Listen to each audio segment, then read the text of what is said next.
Eko nene. So jana kuna vile Ruto alikuwa na do the state of the nation address and during that time of course alibonga juu ya vile saizi gava inataka kutumia technology especially ikikame to story na collect taxes wanataka kutumia AI but something very interesting happened like majuzi nakumbuka kuna vile Ruto alibaki amemit na Gideon Moi alafu after Ruto kumit na Gideon Moi the rumors on the internet there was even a fake news article that came out and in the fake news article it was saying that from now henceforth the Standard would not talk shit about the government ama the Standard would not write about the wrongs that the government is doing but it seems that was not the case so I guess vile wanasemaga don't believe everything you see on the internet cause on Wednesday yes kuna vile nini hii sasa ilikuwa ni yes on Wednesday kulikuwa na the article ilikuwa ni slave trade billions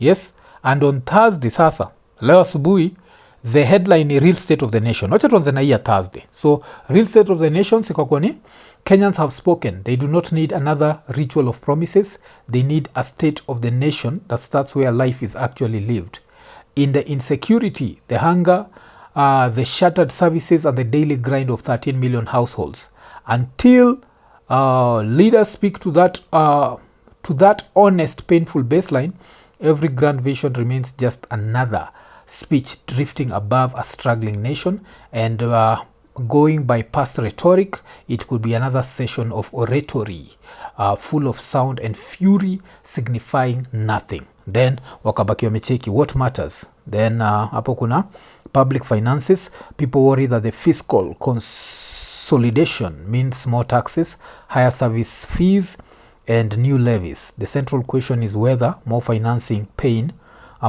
pain is coming sawa tukatoka hapo tunaenda kwa the public is focused on jobs incomes wealth opportunities and the soaring cost of living infrastructure talk carries little weight without relief from rising food and household expenses then ikaendelea public finances people worry that fiscal consolidation means more taxes higher service fees and new levies the central question is whether more financial pain is coming then kuna security Kenyans want honesty about crime terrorism cybercrime illicit trade banditry and everyday safety they expect a realistic plan to reduce fear insecurity and public and private spaces then of course corruption inakuaga hapo alafu pia the true measure of national progress lies in the household well-being food security basic rights income opportunities participation in governance and access to safety and justice so hii ndio article ya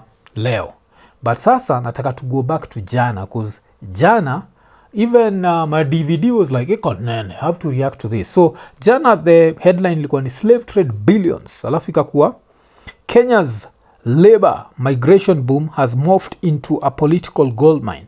For the country's most vulnerable women, it has become a conveyor belt of abuse, betrayal, and state-enabled exploitation. An investigation reveals how President Ruto's government, instead of protecting domestic workers brutalized in Saudi Arabia, has aligned itself with a lucrative staffing industry rife with political ownership. Conflicts of interest and gutted worker safeguards with the first family's insurance firm at the heart of the business. Damn, first family! Okay, so with that, when this article came out, this was on the back of another article ilikuwa done by New York Times. Na kwa New York Times walikuwa nasema that even one of those companies ilikuwa ina send wa Kenya to Saudi Arabia inakuwa owned by the first lady. So with that in mind, of course, the Minister for Foreign Affairs had to react. I'm the Cabinet Secretary for Foreign Affairs. Wacha tusikize. First of all, I want to state that as a government we take great exception to the articles that were purveyed by the New York Times and of course repeated or just reproduced by one of the local dailies. Sikuwa nashindwa ni kama repeated ama reproduced. Hiyo inamaanisha the Standard. Nacheki. We want to state clearly that Kenya is a responsible member of the international community and we do not engage in any human trafficking, neither does the president of this country or his government engage in any slave trading. It is indeed unfortunate and irresponsible that those are the kind of communication that we see. It is unfortunate that that kind of sensationalism was brought out. So with these things, you have to ask yourself, what dog does the New York Times have in this fight? Like, why would the New York Times, out of all the presidents in the world, decide that they are going to target the Kenyan president if there is nothing to report on? And naikumbuka nikibonga juu story, I think one of the things that someone had commented was the president wants us to go work in the Middle East where people are even thrown off balconies. I think a lot of people forgot that video. Kukona video ya dem Kenya akiwa 5th floor, alibaki amerushwa chini, because you have to understand what happens with a country like Saudi Arabia. Country like Saudi Arabia, the first thing ukiingia ni rangi yako, so rangi wanaangalia, so wakishaangalia rangi tayari unapushiwa chini. On top of rangi, Saudi Arabia is one of those countries, just like ile country ingine iko Middle East, ilana believe like God comes from there, literally. So if you don't believe in that God specifically, ukiwa kafir, it means you're lesser than a human. Your life means nothing. And that's the reality. So for a government to be pushing wasi kuenda hiyo country is just one of those ridiculous things. And I understand Kenyans have to go out of desperation, nachiki. But without desperation, there is no reason that msiwata nizaenda Saudi Arabia. Kuna hizi countries zingine za Arabuni, tunaweza justify going to even Dubai, Qatar. Kuna msata niambia Dubai si country, you know what I mean. Yani, unajua, like Dubai took over UAE. We don't have to say UAE all the time. So, but wacha tuendelee. And I think we should all treat that with the condemnation that it deserves.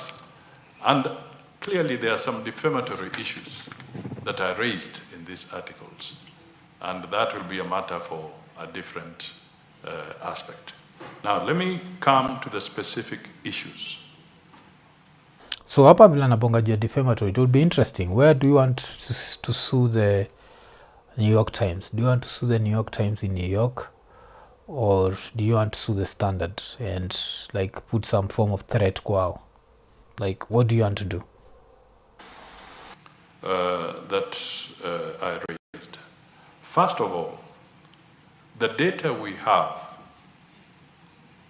is so clear, and labor, as they say, coffee and labor, comparing to coffee and labor, I think that is mischievous, because the earnings of coffee, tea, and others are known, the statistics are there, and the earnings are very high and they are growing.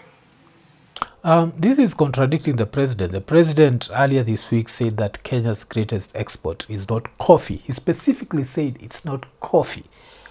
It's human capital, and that means it's labor, and it's labor that we take to the diaspora. The president went ahead to tell us that this sort of labor is more important even than the gold, in which he was referring to ile gold ilipatikana ya 680 billion. And with that, he said that through remittances za kutoka kwa the diaspora, we make 700 billion per year. Kumbuka, ingine ya gold itakuwa ni 680 billion peke yake tutatengeneza, or one-off. But through Kenyans in the diaspora, all these countries from Saudi Arabia to Mongolia, kama kuna Wakenya wako Mongolia, tu wale wako Russia wakitandikana huko wakitafuta rubles, Kenya makes 700 billion. That's more than coffee. So for the New York Times to actually stoop so low and purvey a falsehood that migrant workers on their own is not factual, and it's wrong. And this is what Osamaga, like, if you lie, you don't have to remember. So the president said clearly that we make more money from Wakenya wako inje than thing. And after he went ahead to even praise education, I remember I agreed with him on that Kenya's education, of course, gives us a very big chance. This is one of the reasons why Kenyans thrive, especially educated Kenyans thrive in developed countries, because when they go out there they have a certain skill level that other people don't have. So hapa nani Mudavadi akibonga hivi, it was one of those things where yes, you're defending the government, but you know. And talking of defending the government, if there's another person right now who's bashing the government, and it's very interesting, because I'm the sort of guy who never forgets the past, because I always say the past dictates the future, ama the past can let us know what's going to happen in the future. So kuna msa naitwa Dede Nyoro. Dede Nyoro siku hizi of course kuna vile amejam sana na hii serikali ya Ruto, and he's correcting it a lot, but one of the things that has never like left my mind is in 2017 Dede was busy asking Uhuru to be a dictator. So hopefully one day I'll be able to sit down with him and I'll ask him, maybe is it time for Ruto to be a dictator? That's different. Nachekigi, never be on the side of injustice. It's stupid, because it's only a matter of time before you'll be on the other side wondering like shit. So Dede amekuwa kifight sana history ya budget, and but alisema something very interesting. He come to the stadium. I don't know how true this is, but if this is true, this is actually scary, man. Najua, like I can disagree with the messenger, but I would disagree with the message. Wacha tusikize. Of its importance, Kenya must stop borrowing off the book. Beyond the reported debt of 12.5 trillion, Kenya has already borrowed an illegal debt of 175 billion shillings, where they have gone to the banks, taken a loan of 175 billion, and then they are telling the banks they'll be collecting the fuel levy for the next 7 years. And I'm here wondering, the people in the National Treasury and in government, if you came in to lead and you realized that all the revenue had been securitized, then you'd be elected to do what? So that's one. Second is called Talanta Board. The Talanta Stadium you see, the cost is 45 billion in present value. But it is important for Kenyans to know that Kenya actually took a loan of the book of 45 billion shillings. So hapa ndio inakuwa dark. So Kenya ndio tutengeneze Talanta Stadium, tuchukua loan ya 45 billion. Nacheki, ushasikia vile kuna semekana kuna good loans and bad loans.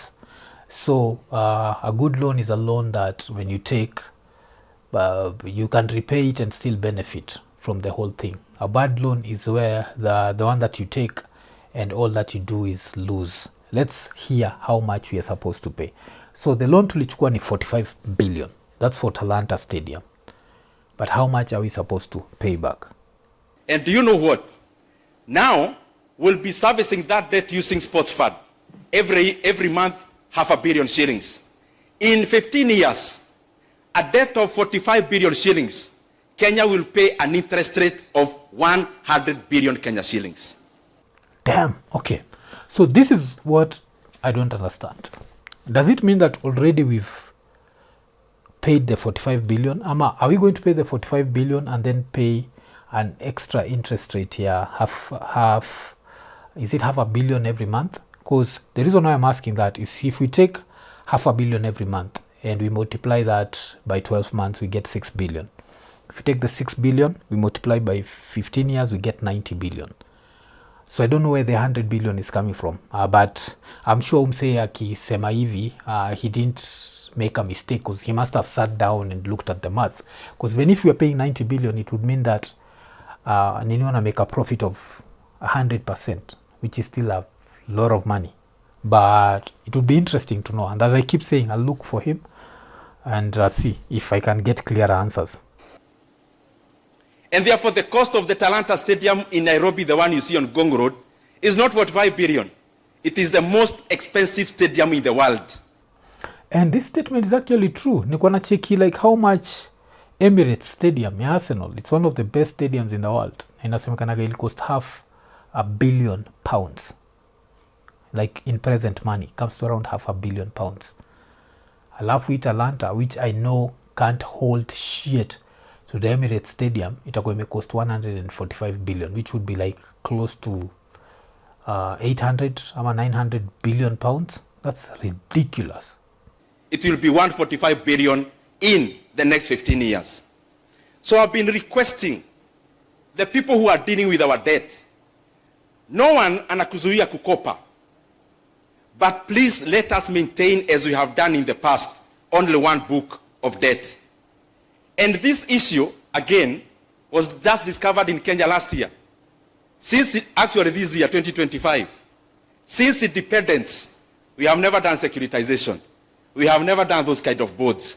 It is important that when we get a squeeze on the normal borrowing, let us not expose Kenya by opening other secret, illegal books of loans. Yes. So, hey, easy loans, I don't know, man. They keep these loans very secretive, and when it's time to pay, it's very public. When it's time to pay now, it's okay, Kenyans, not everyone is pulling their weight, not this, not that. So, actually don't know how that is going to end up. But tukitoka hapo, wacha tuangalie, wacha tu stick pia na hizi stories za campaigns. And history of campaigns ni very interesting sana, because one of the things that it's done is it's taken Kenyans back to 2017. Yes, 2017 nakumbuka. There is something that happened where the opposition, after the election was annulled, the opposition felt like it was not going to be free and fair. And I think this is something that Tundu Lissu learned from Kenya. Like if we already know who's going to win, why do this thing? So that was the opposition in Kenya. But then around the same time, the government started mocking the opposition. And how was the government mocking the opposition?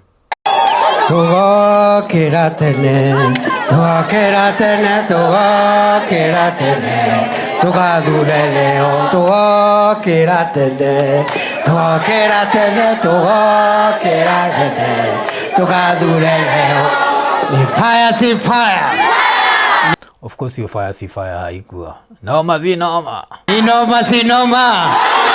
Imbwekse si mbwekse. Kamumu hoi. Bere North hoi. Mimi naona nyinyi ni watu ya two term. Kumbe mko kwa two. Yeah, na mimi naona nyinyi ni watu wa two term. So yes, that's what's happening. Because hii story hii Bere North, as I keep saying, man, if you've heard me say it, I just keep looking forward to it, because it's going to be one of the most interesting things to happen, because it's going to show who's more popular. Is it Kindiki or is it Gachagua? Me so far, I'm sticking to Gachagua. I've had a few people tell me vitu kwa ground is different. I don't believe it. So it's going to be interesting. I also want to see how big will the gap be. If the gap is a little bit close, that will be interesting. But even if the gap is close when it comes to the MP, I don't think the gap will be close when it comes to whoever versus Ruto. A lot of people are going to vote for whoever, ikiwa ni watu wa Mbeere North. But sasa, wacha tucheki jo. One of the things juu ya Kindiki of course as a lawyer yuko na a very good CV. And he was one of the guys who was involved in ICC as a lawyer. I think was alikuwa lawyer wa Ruto, if I'm not wrong. And yeah, ilibidi afungue CV yake akisema vile alikuwa na stand na Ruto Ruto na Uhuru when Gachagua was nowhere. Nilikuwa wakili kule Hague wakati Uhuru Kenyatta na William Ruto walikuwa wameletewa kisirani. Mimi sikuona huyo mtu, na tulipigana na mzungu anaitwa Ocampo, tukamwangusha, tukaleta Uhuru Kenyatta na William Ruto nyumbani. Sasa huyu mwingine anaongea ni nani? It's small man, ni mtu kidogo, ni vile amejiweka pumzi mingi na oh shit, ni mtu kidogo, ni vile amejiweka pumzi mingi. Dunga hiyo pumzi inapasuka. Acha ujinga. Okay, so yeah, ubudali baki akisema hivyo juu ya Gachagua. And yeah, next week Thursday, man, tabaki tumejua what's happening. Is there any hope for Ruto in the Mount Kenya region? Is there any hope? Is there any? Because according to me, there's zero hope. But talking of the by-elections that are happening, another by-election that's supposed to happen, of course, ni ile Kasipul. Na aswa Kasipul, of course, walikuwa fined each 1 million shillings. Nishabongaga juu ya elections in Kasipul zinakuwaga very violent. And apart from that, elections just in these ODM areas zinakuwaga that violent. Zinakuwaga ni a matter of life and death. And in the process this time kuna vile umadha anaitwa nani aliamua Pasaris aliamua kwenda ku dance huko kwa stage, na hii niko shweli jazz wa Jaka jo. Najua Jakani unapoka you ni light skin yellow Najua si ndio tulikama hapo na hiyo jina yellow. Hii ni yellow. Hii. Sisi najua sisi ni weusi kama geza. Sisi ni weusi tororo. Ni tororo. Whatever. Okay, best yangu ndio semaga hivyo. So namcheki hapo ana shake haga and this is the Kenyan way, man. This is just one of those sad things that all of them have to reduce themselves to this, where you have to dance and yes, unacheki hapo editor wake aliamua what's it called, like kufanya catwalk, then kuna hizo mashots za haga akidance na Boyd. Yes, so Boyd of course ni yule anatry kuwa MP because of an STD. Is it an STD? Sexually transmitted political position, STPP. Yes, because the fact that budake alikuwa the MP does not mean that yeye mwenyewe anafaa kuwa MP, and this sort of nonsense just keeps happening. So it's going to be interesting to see also how this one goes. Kuna watu wanasema the fact that saizi Raila hayuko, it means that an ODM member can be easily defeated because people don't feel any loyalty to ODM like they used to feel before. Kuna watu walikuwa wanasema that kitambo watu wange feel like maybe they are betraying Raila by not voting for ODM, but right now there's no Raila to worry about. So this is also going to be very interesting. Yes, beleni ungeniuliza ningesema ODM najua inaenda kushinda, but right now I'm not 100% sure. So this is something to also look out for. So very interesting week coming up, na tutabaki tumecheki kunaendaje. So kama kawaida, kama hauja okera tene baki umeokera tene, but this time ni tunaenda kutafuta pesa tulipe ushuru. Sawa. Ushuru lazima alepwe. Serikali haiwezi lala na wewe pia unalala. Amka bwana, acha ujenga. Iko nene.